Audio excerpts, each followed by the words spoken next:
mes débuts en leadership. Il y a plusieurs années, voilà, j'avais terminé, je pense en fait une mission, et donc je cherchais une nouvelle mission, un nouveau travail, et donc j'avais postulé en tant que consultant dans une société en fait qui était plutôt intéressante, donc c'était un poste qui me plaisait. Et j'avais un entretien donc avec la DRH. Elle venait d'arriver en fait dans la société. A priori, elle venait pour restructurer les aspects RH. Et c'était le plus gros entretien en fait que j'ai eu de ma vie, même jusqu'à aujourd'hui. On a parlé, on a échangé pendant 2 heures. Elle m'a posé plein de questions. Et donc à la fin, l'entretien se termine. Et j'ai osé lui poser la question. Voilà, je voulais avoir en fait un feedback en live, en direct. Et donc je lui ai posé la question. Je lui ai dit qu'est-ce que vous avez pensé en fait de nos échanges, de cet entretien, de mon profil. Alors elle a commencé par dire vous avez un gros leadership. Donc déjà quand elle a dit ça, j'ai compris que c'était mort. J'ai compris tout de suite. Parce que pour le poste, c'était un poste à l'époque en fait en CDI. Et pour ce poste-là, on a juste besoin en fait de compétences techniques. Mais on n'a pas besoin d'avoir un team leader, un leadership et autres. Voilà, surtout pour pouvoir garder une personne en fait sur le long terme.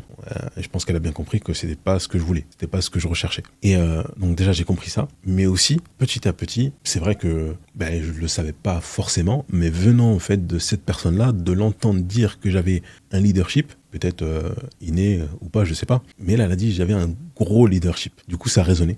Vraiment, ça résonnait en fait en moi.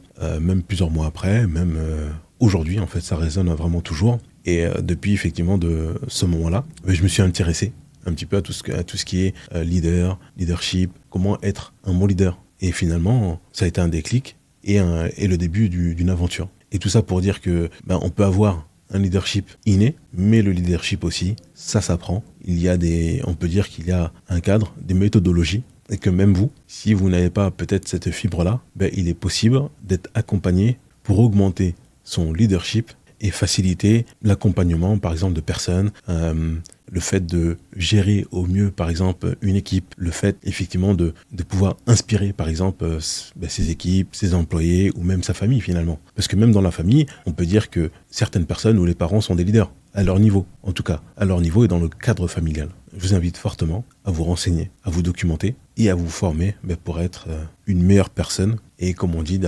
d'acquérir ou d'être une meilleure version en fait de soi-même tous les jours, chaque semaine, chaque mois, chaque année.